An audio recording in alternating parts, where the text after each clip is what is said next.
Welcome to the deep dive. Okay, so have you ever seen one of those pennies that's been squashed and stretched out at a museum? Oh, yeah, the elongated sense. Or maybe a nickel with a little carving on it. Exactly, a hobo nickel. And you kind of think, wait, is that actually legal to just, mess with money like that? It's a really common thought, actually. People generally assume you just can't alter U.S. coins, period. Right. So that's what we're diving into today, the whole legality question around altered coins, specifically things like those hobo nickels and the elongated pennies. Our mission really is to clear up some of that confusion because the legal side is probably not what most people expect. Yeah, get ready, because something you might have assumed was totally off limits might actually be, well, perfectly fine and kind of an art form. It really is. So let's start with the law itself. There's Section 331 of Title 18 in the U.S. Code. Okay, Section 3331 sounds official. It is. But the absolute key word in there is fraudulent. The law prohibits fraudulent alteration or defacement. Fraudulent. So it's not just changing the coin. No, it's changing it with the intent to deceive. That's the crucial part. Are you trying to trick someone with that altered coin? Ah, okay. So, if I carved a nickel and tried to pass it off in a vending machine as, I don't know, a quarter, Mhm. that would be bad. Exactly. That's fraud. You're misrepresenting its value.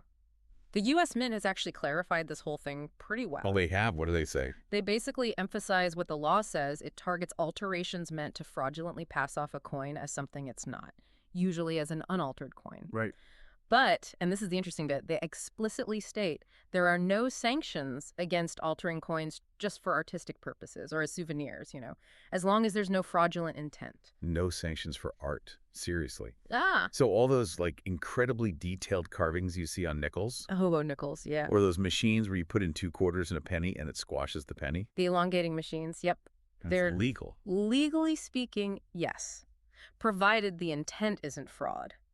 Our services actually list quite a few examples of perfectly legal coin art. Okay, like what? Well, you've got coins cut out for jewelry, made into pendants or charms, Uh, engraved pieces, sometimes called love tokens from back in the day, coins put into little plastic cases, encased coins, Seen those? hobo nickels, of course, even coins that get reshaped into rings. Wow, rings. Didn't know about that one. Yeah. And also things called punch out or pop out coins. It's a technique called repoussé. And naturally, the elongated coins we mentioned. Okay, so that list is pretty long, and the common thread is they're not trying to be regular money anymore. Exactly. They're transformed. They're considered collectible art pieces or souvenirs or jewelry. No one's taking a flattened penny shaped like Mickey Mouse and trying to buy groceries with it. Huh. Probably not. Wouldn't work anyway. Right. So the law is doing its job protecting the currency system from actual fraud, from deception about value. It's not there to stop people from being creative with a coin. That makes a lot more sense now. It's about protecting the use of money, not the object itself, once it's clearly not intended as currency anymore. Precisely.